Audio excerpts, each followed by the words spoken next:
Saya mulai. Bismillahirrahmanirrahim. Assalamualaikum warahmatullahi wabarakatuh. Waalaikumsalam warahmatullahi wabarakatuh. Selamat siang dan salam sejahtera untuk kita semua. Teman-teman, sesuai dengan agenda ini minggu ke-5, kita akan membahas materi lanjutan mengenai inheritance. Jadi sebelumnya di minggu yang lalu saya menjelaskan perihal materi sistem aplikasi berbasis objek atau mungkin lebih dikenal dengan object oriented programming itu saya rekomposisi, kemudian materinya coba saya buat ulang dan saya tata kembali sehingga teman-teman bisa mempelajari dengan lebih baik. Di awal kita membahas mengenai pengantar dari mengapa dan apa yang dimaksud dengan object oriented programming, khususnya menggunakan bahasa Java. Di akhir sesi juga sudah saya sertakan video-video tambahan tutorial untuk menambah wawasan mahasiswa saya. Berikutnya di minggu kedua kita ada kelas dan objek, karena yang mendasari materi object oriented adalah kelas dan objek. Kelas itu apa, kemudian sampai hierarkinya ya, berkaitan dengan superkelas dan subkelasnya sudah kita bahas di PPT minggu kedua, hingga kemudian apa itu objek. Di minggu ketiga ada enkapsulasi, jadi bagaimana ada satu resiko ya ketika kita melakukan proses instansiasi. Instansiasi adalah proses membuat sebuah objek dari kelas, itu ada sebuah resiko. Bahwasannya atribut itu variabel ya nama lainnya, ataupun metode, nama lainnya adalah behavior, yang ada di dalam kelas atau turunannya, itu resikonya akan ikut bisa diakses. Oleh siapa? Oleh objeknya. Jadi kalau ada sebuah benda atau objek yang dibuat dari sebuah kelas atau cetakan, di situ ada resiko bahwa atributnya ataupun behaviornya, metodenya itu bisa diakses. Nah, padahal tidak semua kondisi memungkinkan untuk kelas-kelas turunan ataupun objeknya itu boleh mengakses. Maka kemudian muncul konsep yang namanya enkapsulasi. Kalau diperumpamakan di dalam kehidupan nyata, enkapsulasi itu seperti obat di dalam sebuah kapsul. Di dalamnya ada formula-formula obat yang kalau di dalam OOP itu berupa atribut, behavior, gitu ya. Kemudian diselubungi oleh namanya kapsul, enkapsulasi sehingga namanya. Supaya apa? Supaya bisa menjadi terlindungi. Maksud terlindungi bukan berarti tidak bisa diakses, tapi cara mengaksesnya harus melalui izin terlebih dahulu. Saya menambahkan analogi untuk enkapsulasi, gitu ya. Di minggu ketiga itu, seumpama saya adalah dosen, saya dosen di jurusan TI begitu. Kemudian kita tahu di TIF itu ada yang namanya admin program studi, yang saat ini Bu Indri namanya. Di Bu Indri itu ada data mahasiswa, misalkan Anda semua ya yang semester 2 saat ini. Nah, kalau data mahasiswa itu tidak dienkapsulasi, logikanya saya sebagai dosen bisa kapanpun mengakses data mahasiswa. Yang artinya saya bisa merubah nilai, misalnya merubah nilai bla bla bla bla bla. Ini andai kata kita punya aturan bahwa dosen itu harusnya nggak boleh merubah nilai secara langsung. Bagaimana caranya? Harus melalui admin. Nah, harus melalui admin yang namanya Bu Indri. Contoh yang demikian bahwa ketika seorang dosen tidak boleh mengakses secara langsung, apalagi merubah data mahasiswa tanpa permisi kepada admin prodi yang namanya Bu Indri tadi, maka itu contoh tanpa adanya enkapsulasi. Itu sangat berbahaya pada kasus-kasus tertentu seperti aplikasi game ataupun setiap informasi yang ada itu cukup beresiko seperti itu. Maka dengan adanya konsep enkapsulasi, maka harusnya Pak Aci yang notabene hanya dosen bukan admin, kalau mau mengakses data mahasiswa harus melalui Mbak Indri. Bu Indri saya main. Harus melalui Bu Indri atau si admin prodi. Kalau di dalam enkapsulasi kemarin contohnya ada metode get atau metode set. Itu peran dari sosok seperti Bu Indri tadi. Tanpa melalui get atau set gitu ya, maka saya tidak bisa mengakses data yang terenkapsulasi tadi. Itu guna atau tujuan dari adanya konsep enkapsulasi. Lalu di minggu keempat kemarin ya, saya menjelaskan juga ada konsep. Jadi ada 3 konsep utama di dalam OOP. Yang pertama tadi enkapsulasi, yang kedua berikutnya adalah polymorphism. Polymorphism adalah semacam sebuah objek gitu, itu memungkinkan punya banyak bentuk. Sebuah objek memungkinkan punya banyak sifat. Atau kalau bahasa OP-nya behavior.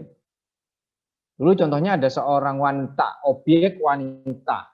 Objek wanita. Wanita ini antara wanita satu dengan yang lain bisa memiliki behavior yang berbeda. Mungkin satunya bisa masak, satunya nggak bisa masak, bisa bernyanyi saja.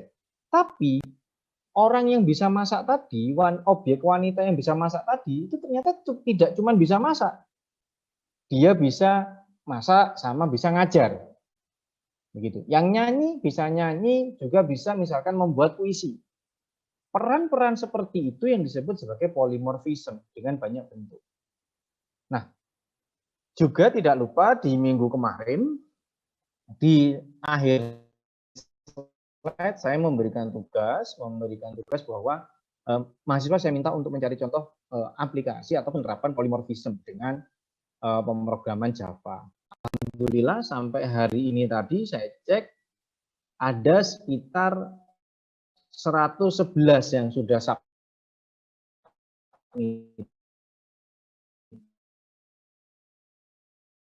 Kemarin gitu ya, sudah saya nilai juga.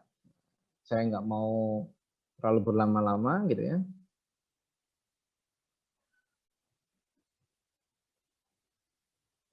.32 orang sudah saya grade, sudah saya beri nilai, sisanya tinggal menunggu karena sisanya sepertinya nguploadnya baru hari ini tadi sebelum deadline seperti itu. Tapi mudah-mudahan nanti karena deadline-nya sampai jam 5 sore nanti, sisanya ada sekitar 67 ya mungkin ya yang belum ya. Kalau tadi terakhir data sekitar jam 12-an, saya lihat ada 111, tapi kan kita masih ada, kalau daftar saya ada 178 mahasiswa, kita masih ada sampai jam 17.00. Enggak apa-apa, itu datanya masih seperti itu. Semoga tugas yang Anda kerjakan, dari 32 orang yang saya cek, 32 orang tugas yang sudah saya lihat itu, terus terang kalau saya harus jujur, ada yang tidak sesuai. Gitu ya. Mungkin copy paste-nya salah, gitu ya. Nyari di internetnya salah atau bagaimana, saya nggak tahu. Tapi mayoritas sudah benar berkaitan dengan polymorphism.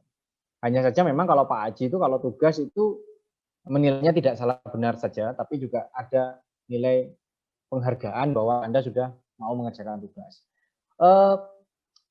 Hanya saja pesan saya semoga Anda yang mengerjakan tugas ini, baik yang sudah mengumpulkan atau akan mengumpulkan, tidak hanya sekedar menggugurkan kewajiban, ya, bukan hanya sekedar cari copy paste gitu ya. Semoga kalian sempatkan diri untuk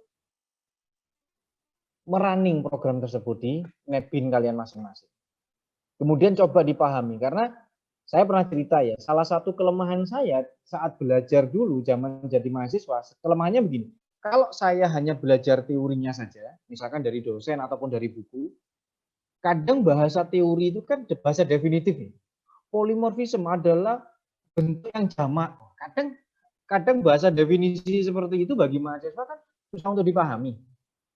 Nah, saya cenderungnya ternyata punya kelemahan di situ. Maka saya mencoba mencari contoh. Ternyata dengan banyaknya mencari contoh seperti polymorphism, enkapsulasi, maka saya jadi paham, oh ternyata maksudnya seperti ini, seperti itu. Nah, saya berharap anak-anak yang di depan saya ini, mahasiswa-mahasiswa saya yang masih muda-muda, semangatnya tinggi, tentunya otaknya nggak banyak, fungsi otaknya nggak banyak berkurang seperti itu, punya inisiatif juga bahwa mungkin ada sebagian Anda yang cara belajarnya membaca teori terus paham, ada yang modelnya harus mencoba-coba, maka lakukan itu, lakukan itu. Ingat ya, kalian adalah mahasiswa semester 2 yang dimana masuk tahun 2020 sudah dalam kondisi pandemi COVID.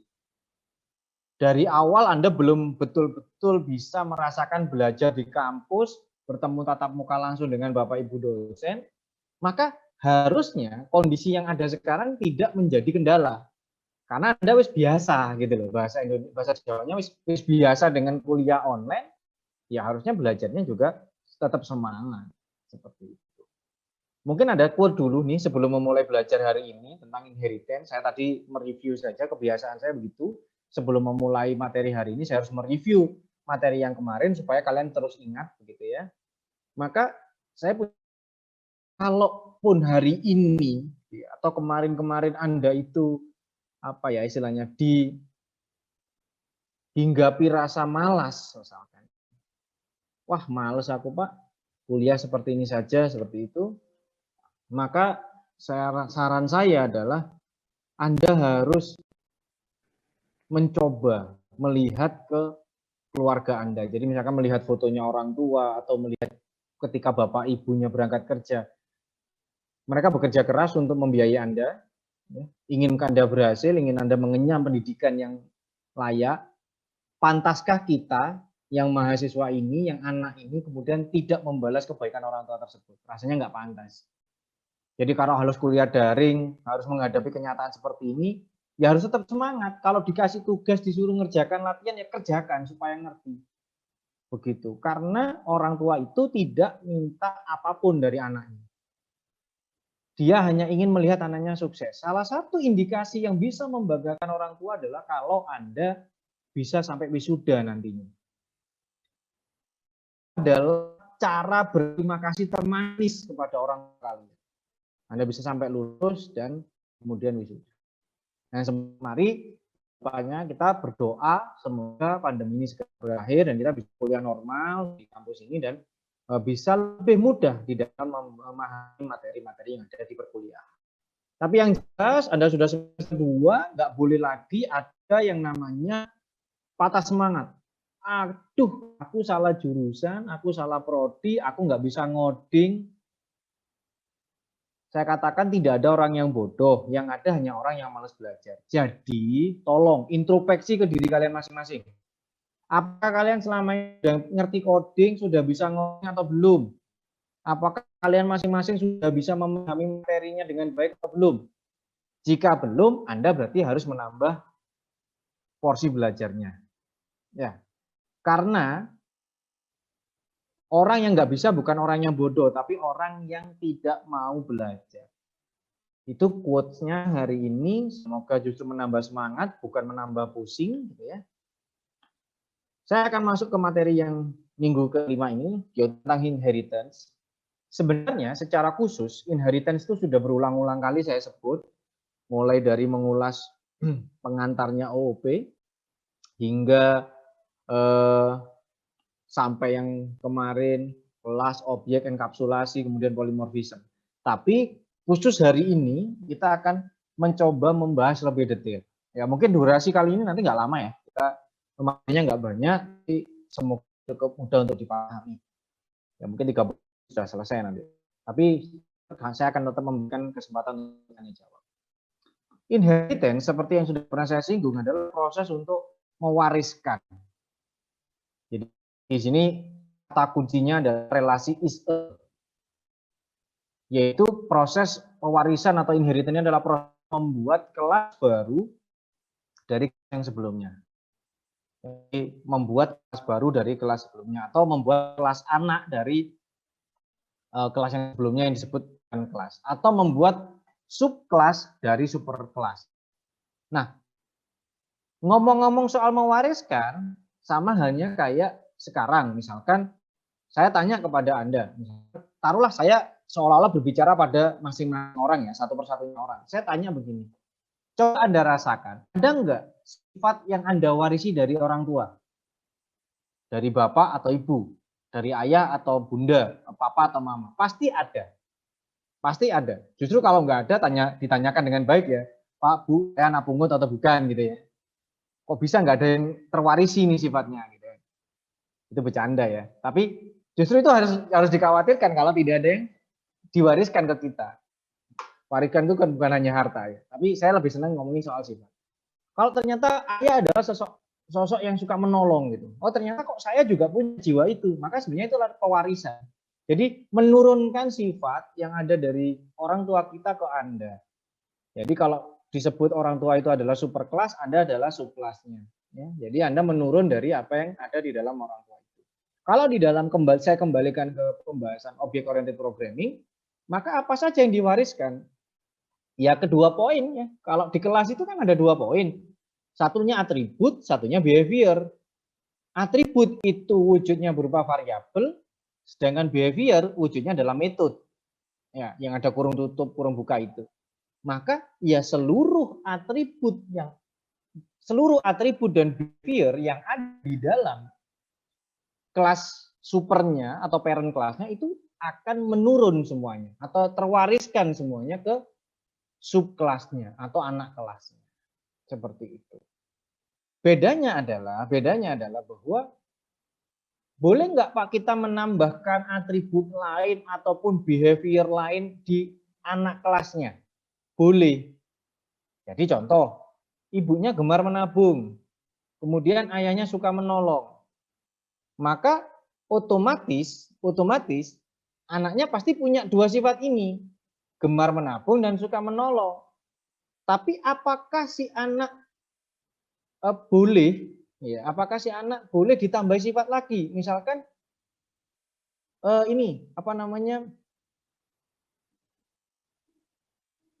rendah hati, misalkan nggak sombong, boleh. Karena dia adalah subkelasnya atau anak kelasnya. Itulah konsepnya yang namanya inheritance atau pewarisan. Jadi menurunkan sifat ataupun atribut yang ada di superkelas, namun di dalam subkelas boleh menambah atribut atau behavior baru. Ya, ini tambahan pengertian dasarnya adalah salah satu dari konsep yang OP tadi, mengadopsi di dunia real yaitu entitas atau sebuah objek mempunyai objek turunannya. Seperti itu ya. Saya lewati.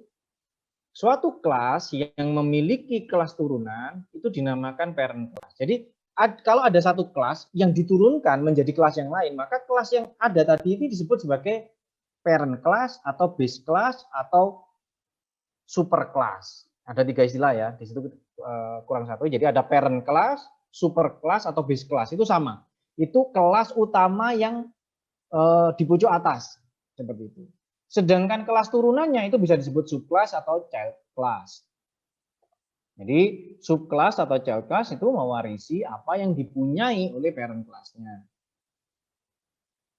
Karena suatu subclass dapat mewarisi apa yang dipunyai parent class, maka member dari subclass itu terdiri dari apa yang ia punya juga, yang dapat diwarisi ke anaknya lagi.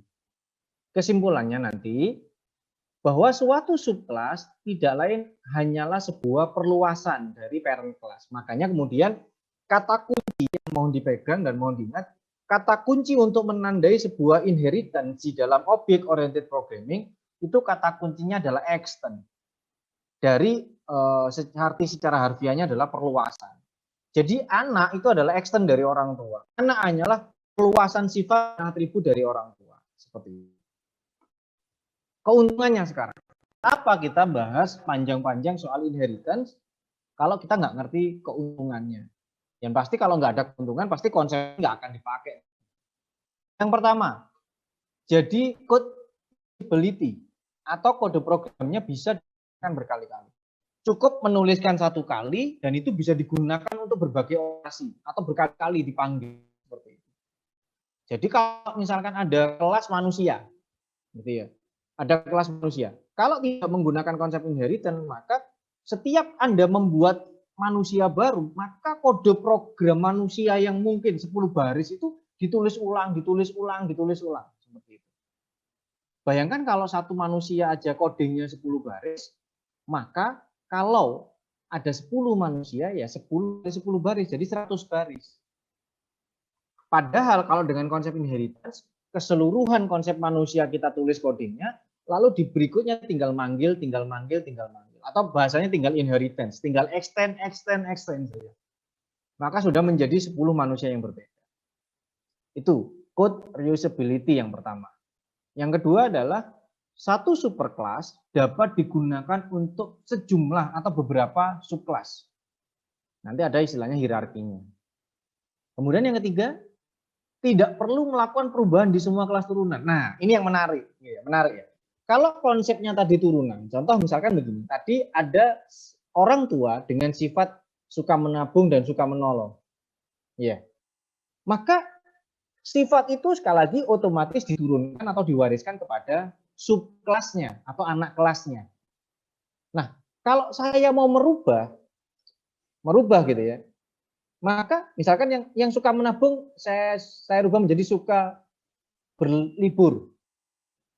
Nah, yang jadi persoalan adalah kalau kemudian kita membuat 10 kelas manusia, maka kita harus merubah ke 10 kelas itu.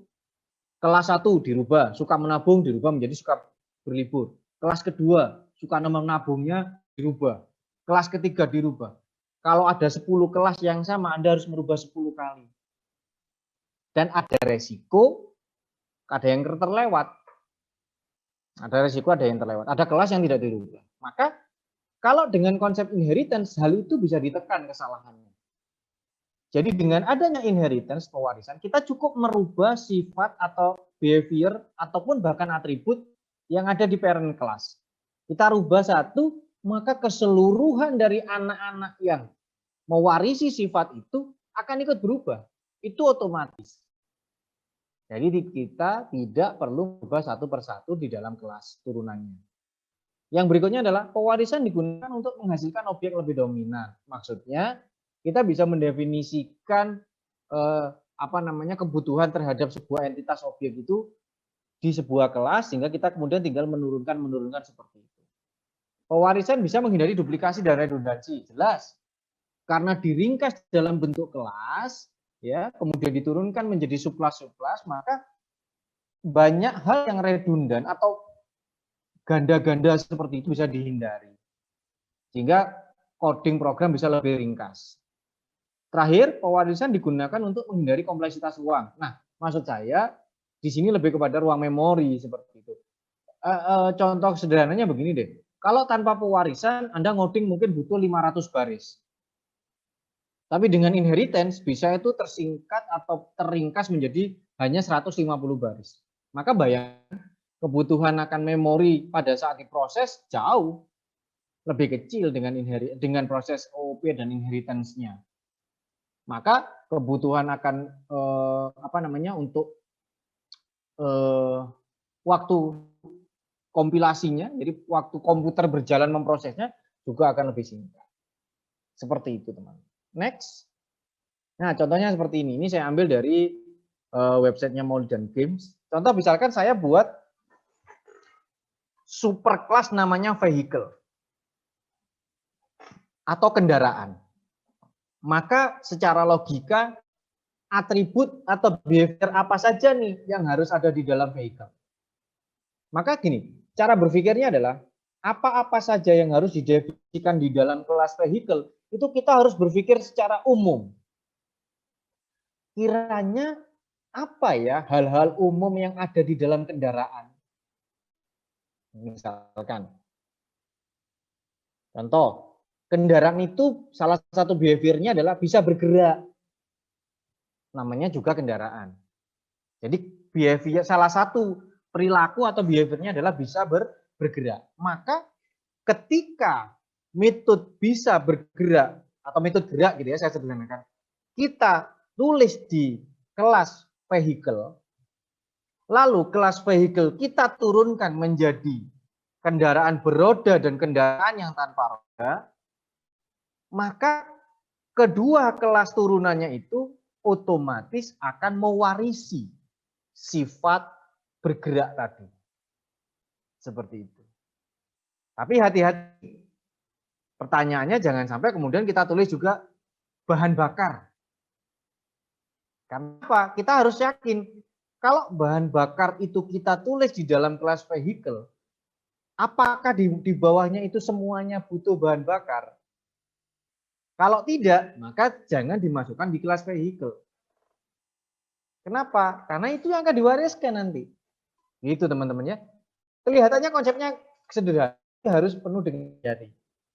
Oke, misalkan gerak.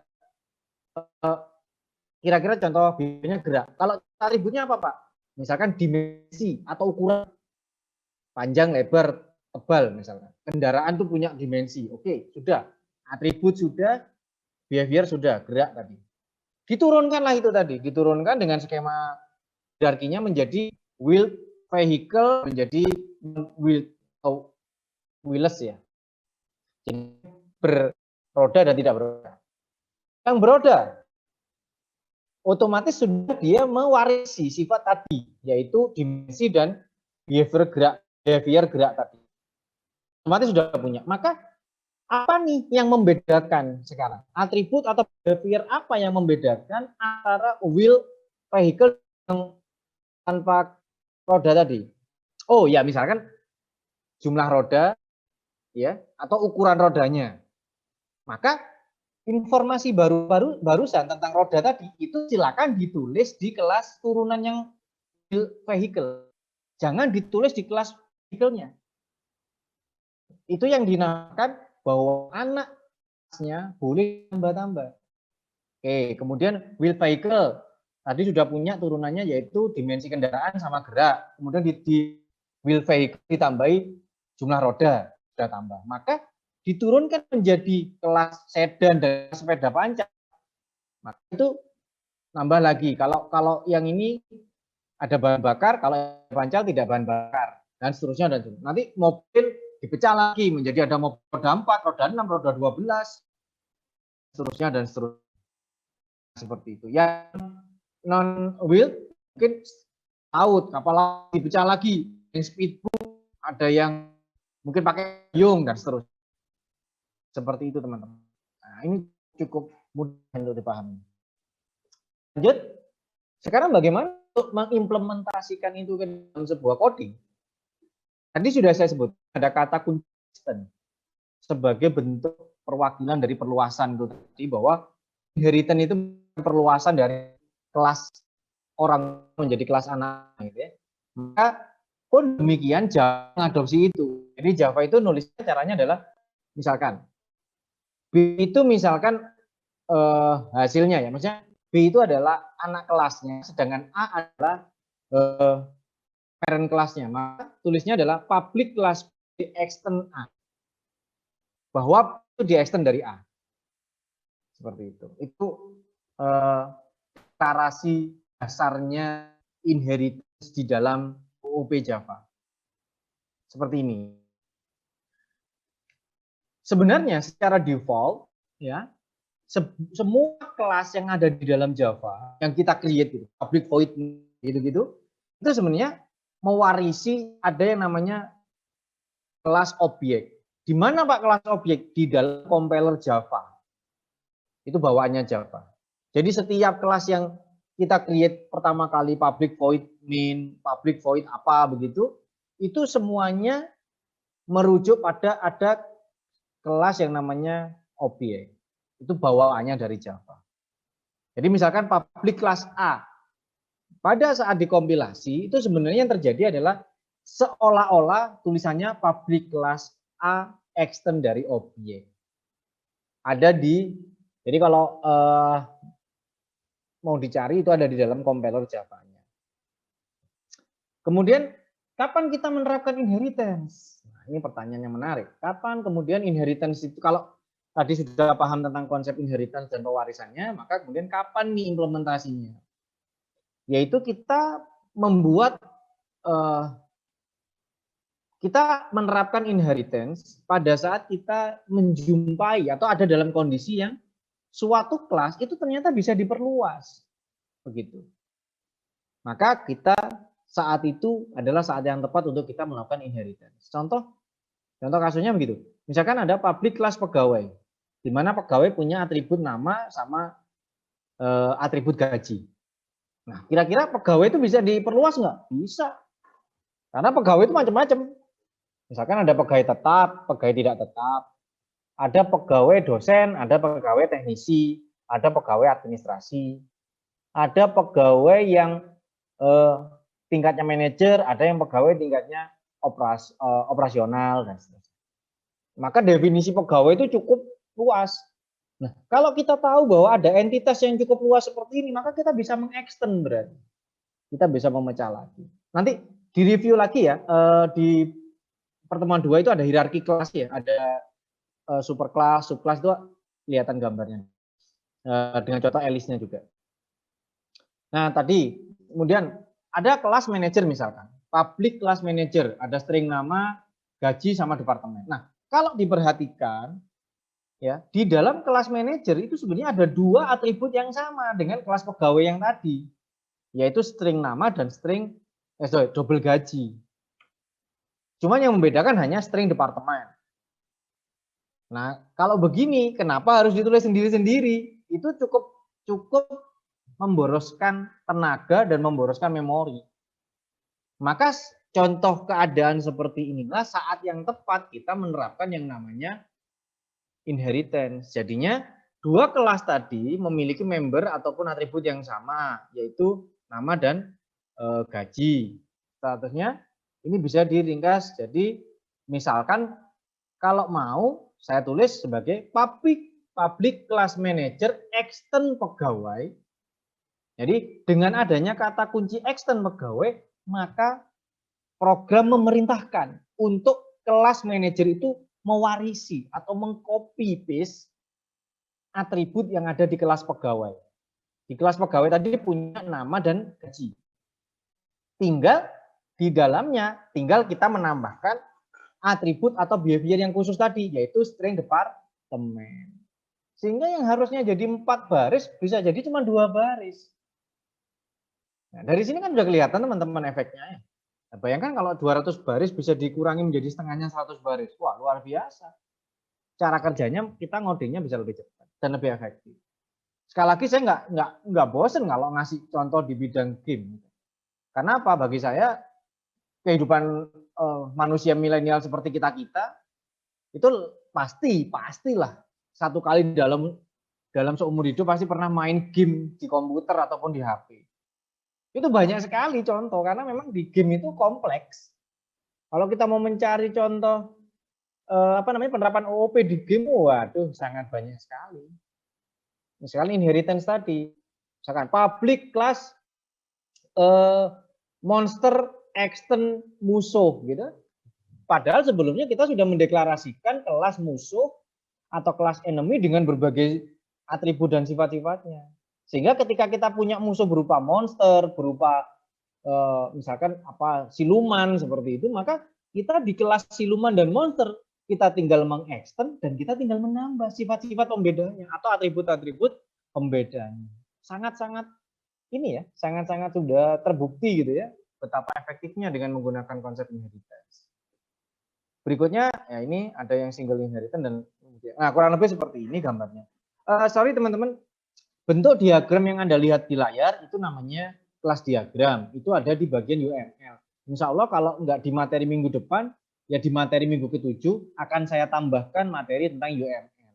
Karena UML itu kumpulan dari berbagai diagram yang bisa digunakan untuk membuat perancangan khususnya pendekatan object oriented programming.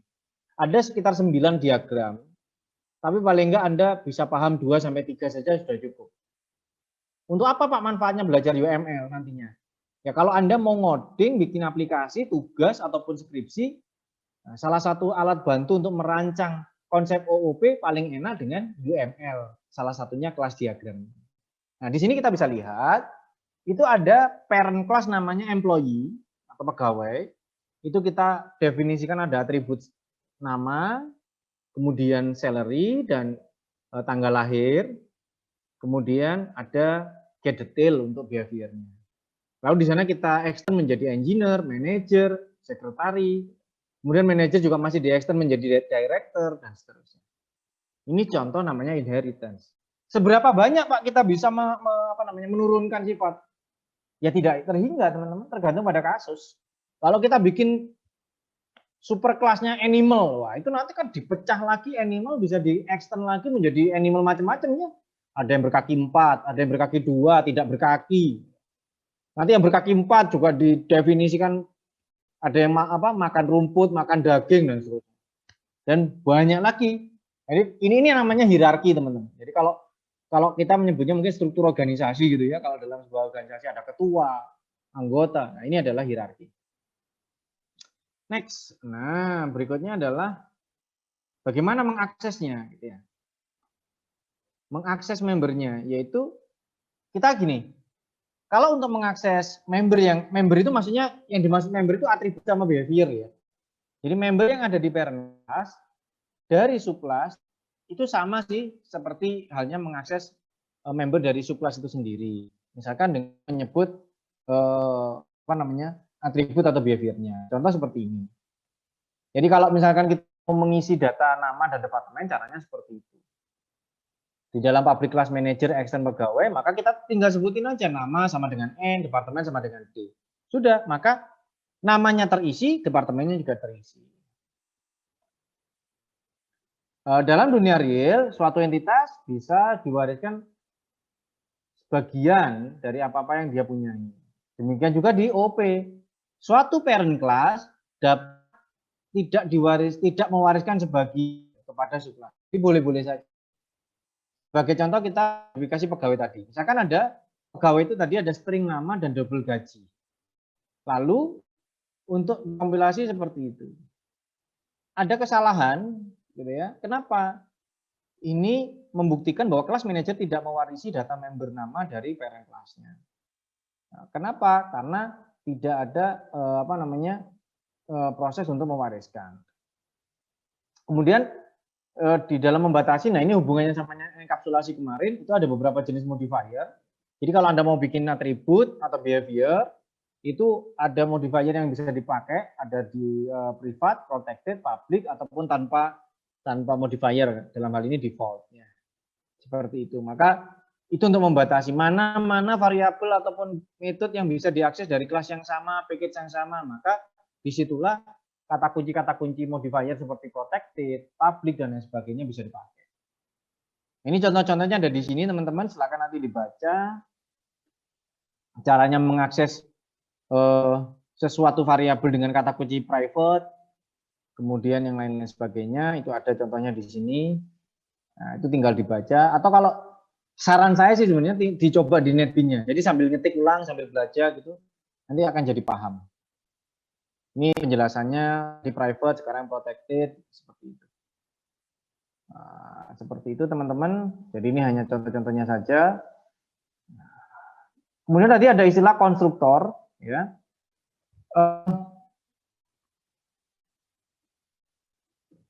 Konstruktor itu adalah satu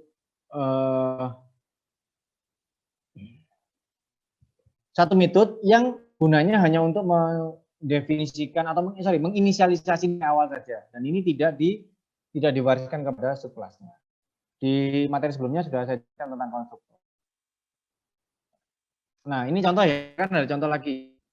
Nah, saya lebih senang sih ngasih contoh-contoh saja. Misalkan kita mempunyai dua buah kelas, itu ada kelas parent dan kelas, di mana kelas kita extend dari kelas parentnya. Pada saat dikompilasi, maka compiler akan menambahkan otomatis konstruktor untuk kelas parent dan kelas child. Pemanggilan konstruktor kelas parent itu di kelas child. Nah, seperti itu. Jadi pakai kata kunci super. Nah, itu otomatis sudah manggil konstruktornya. Seperti itu, nanti dicoba. Ada lagi, nah ini nanti sengaja tidak saya jelaskan. Ini adalah contoh saja. Tugasnya hanya Anda coba di NetBeans Anda. Anda ketikkan kode program. Ini misalkan tentang karyawan. Yang melanjutkan yang contoh tadi. Karyawan ada punya atribut nama NIK, totalnya, kemudian komisi. Ada karyawan pemasaran, ada karyawan tetap pemasaran. Jadi nanti dibuat karyawan pemasaran. Nah, di sini ada praktik enkapsulasinya juga ya, ada set sama get. Nanti di bawahnya ada contoh karyawan tes sama ini yang pewarisannya dengan karyawan tetap. Jadi beda ya, satunya karyawan pemasaran, satunya karyawan tetap pemasaran. Seperti itu.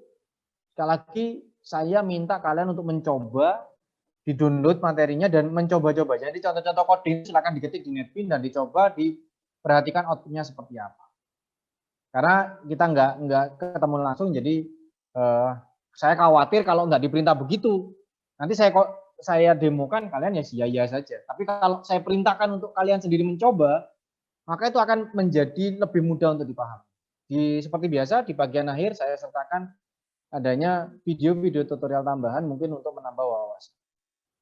Demikian mungkin materi tentang inheritance. Saya rasa ini di minggu saya sudah jelaskan tentang enkapsulasi, bagaimana kita melindungi atribut atau variabel supaya tidak bisa diakses secara bebas dengan konsep enkapsulasi. Kemudian di minggu kemarin kita bahas tentang polymorphism, yaitu tentang suatu kelas ataupun objek dengan banyak bentuk. Kemudian yang hari ini inheritance secara lebih detail.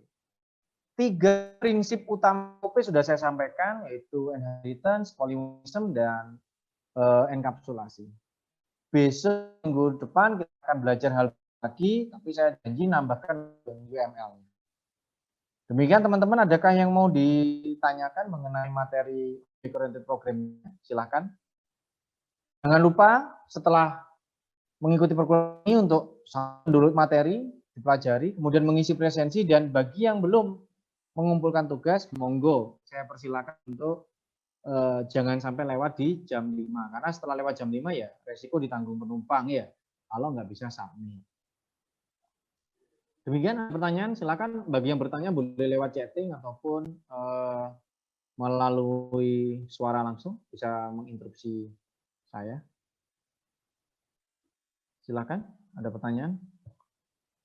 Saya sambil membuka e-learning untuk ngecek tugasnya ini. Alhamdulillah sudah naik jadi 132 submitted. Jadi sudah dari 100. Mohon izin bertanya, Pak. 8 seharusnya mahasiswa yang mengumpulkan. Silakan yang mau bertanya barusan. Sebelum masuk ke inheritance, Pak, mau tanya tentang mau tanya tentang tugas kami yang kemarin. Kan tadi Bapak bilang sendiri ada yang masih salah, terus sudah ada yang benar. Nah, yang untuk yang salah dan benarnya itu seperti apa, gitu, Pak? Kan kami sendiri belum tahu. Oke, jadi kata kuncinya kemarin bahwa kalau polymorphism itu kan contohnya seperti ini, bahwa dia punya banyak bentuk. Nah, yang keliru itu kelirunya gini.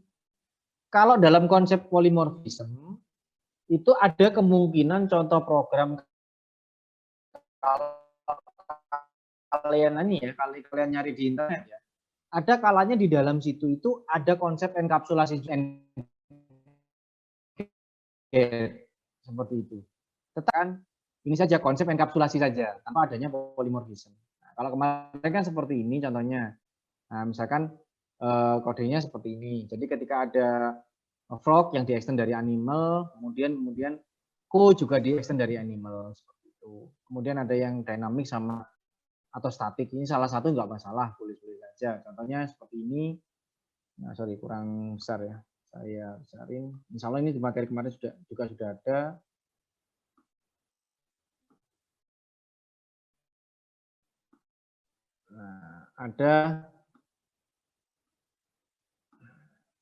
Nah, misalkan program kalkulator. Nah, di sana ada, kalau Anda lihat bahwa ada fungsi tambah, misalkan. Ada menambah. Di satunya menambah 2 operan, dan satunya menambah dengan 3 operan. Nah, itu adalah polymorphism. Kenapa kok disebut polymorphism? Karena operasinya sama loh menambah. Cuma yang satunya pakai 2 variabel saja, atau operan, yang satunya pakai 3 atau mungkin yang lainnya bisa lebih. Seperti itu. Itu polimorfisme. Jadi sebenarnya contoh-contohnya sudah ada di dalam PPT ini. Ini juga yang contoh yang bangun datar. Bangun datar di situ.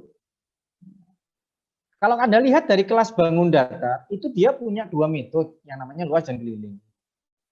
Ketika dia di-extend pakai prinsip yang extend tadi, inheritance, maka dia masuk dalam persegi, lingkaran, dan segitiga. Kalau Anda lihat, semuanya terwariskan. Metode keliling dan luas. Tetapi, pertanyaannya begini, sama tidak menghitung luas persegi dengan lingkaran dan segitiga? Beda, rumusnya berbeda. Maka metode luas itu bisa berisi dengan extend yang berbeda. Karena kalau persegi, luasnya sisi kali sisi, karena yang sama ya bujur sangkar atau persegi. Kalau lingkaran, VR kuadrat, sedangkan segitiga setengah alas kali tinggi. Itu adalah polimorfis. Kalau Anda mengambil contoh-contoh yang seperti ini, pasti benar. Seperti itu. Kalau sekarang saya suruh nyebutin, jangan ya, kasihan ya. Toh nggak masalah. Maksudnya gini, review dari saya, ya sudah, nanti silakan Anda masing-masing koreksi. Oh ya, punya saya belum tepat ya, nggak apa-apa. Nilainya sudah masuk kok, nggak ada nilai jelek dari saya untuk tugas. Hanya saja untuk introspeksi diri saja. Kalau saya sebutin, kasihan loh, malu loh, mana yang salah. Gitu ya. Seperti itu. Oke teman-teman, dan sekali lagi, karena baru tadi malam itu, saya tadi malam ya, jam berapa ya? Sekitar jam 7 malam mungkin saya koreksi, baru 32. Nah, jadi hanya 1-2 orang aja yang kurang polimorfismenya, nggak apa-apa. Tapi belum yang lain-lain, karena insya Allah malam ini mau saya koreksi lagi. Gitu, Mas Torik. Terima kasih. Yang lain ada pertanyaan? Tidak ada? Oke, semoga walaupun tidak ada pertanyaan, Mas, sorry, nggak ada. Ya mudah-mudahan kalaupun tidak ada pertanyaan lagi, semoga ini menandakan bahwa Anda paham, bukan tambah bingung gitu. Kalau guyonannya semoga dong, bukan blong gitu ya. Demikian untuk minggu depan, insya Allah kita tidak ada sesi Zoom, gitu ya. Kita lewati, mungkin 2 minggu lagi, minggu ke-7 kita ada sesi Zoom, tapi tetap minggu depan tetap silakan download dan isi presensi yang ada di e-learning. Demikian dari saya, terima kasih atas perhatian teman-teman dan semangatnya yang luar biasa. Sampai detik ini masih ada 111 orang yang bertahan. Terima kasih. Assalamualaikum warahmatullahi wabarakatuh.